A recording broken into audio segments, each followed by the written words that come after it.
Tony, 5 years ago, I was telling anybody that would listen that you were like the name to look out for because you were an Everton forward at the time. I'm a big Everton fan. You went to the last Euros as a 21-year-old, and happily you proved me right by coming on against Russia and scoring. Could you just tell us what that was like, and was that a moment that changed your life? Yeah, it was an amazing feeling. Obviously, for Hope to put the trust in us to take us to the Euros. It was my first major senior, tournament. I'd played a lot and had a lot of youth experience, but that was my first real taste of what it was like at the top level.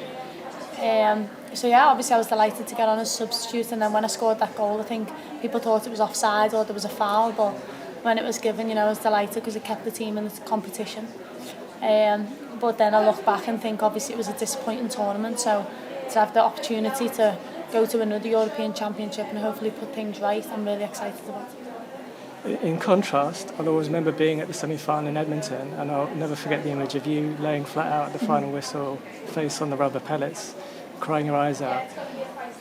Is that a feeling that never leaves you, and does it act as a continued motivation looking forward? Yeah, it definitely motivates us. Obviously, everyone speaks about how good the World Cup was and how successful we was, which we really was, and it was an amazing achievement to come away with a bronze medal. But as players now, you come away, you reflect, and you think, you know what, we're good enough to win gold, like at any tournament. And I think that's the belief that the girls have got now. Obviously, there's devastating time, losing to Japan. You'll never forget it, but then it also inspires you to never want to feel like that again, and push on and kick on in this tournament.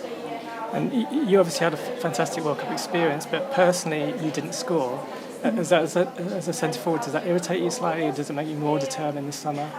I think as a forward, you always set your own standards, and obviously you want to be there with the goals, with the assists, and helping the team. But I felt I played a big part in the World Cup, and gave it everything that I could. Unfortunately, I didn't score, but it wasn't the be all and end all. And if I could change that and say you'd scored a goal, but you wouldn't got a bronze medal, I would never do that. I'm a team player, and the girls that did score, it was great for them, but it was also great for the team. And I believe in myself as well. Hopefully I can score at this European Championships. But it doesn't define you as a player whether you did score or you didn't.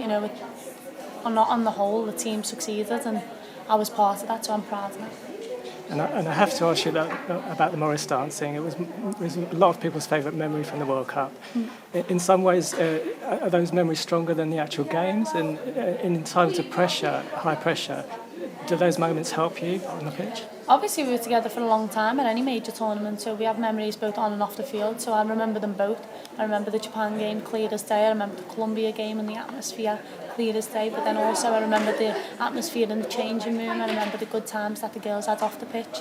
So it was all a great experience, and that's what we want to do. We want to be able to enjoy it as a group, and when we reflect, say, we were successful, but we also had a good time, and that's what's important. And finally, can I just ask you about your role for Kick It Out? You're one of the ambassadors along with Jordan Nobbs. Can you just tell us a little bit about how important that is to you and some of the stuff you've done with them that you've really enjoyed? Yeah, obviously I'm really delighted to be ambassador for Kick It Out. It's a great organisation. I think they've really helped develop people within sport over the past few years and really raise awareness in that area which has been key. So I'm obviously delighted to be selected to be an ambassador, and that I can do for the sport to help it move in the right direction. I will.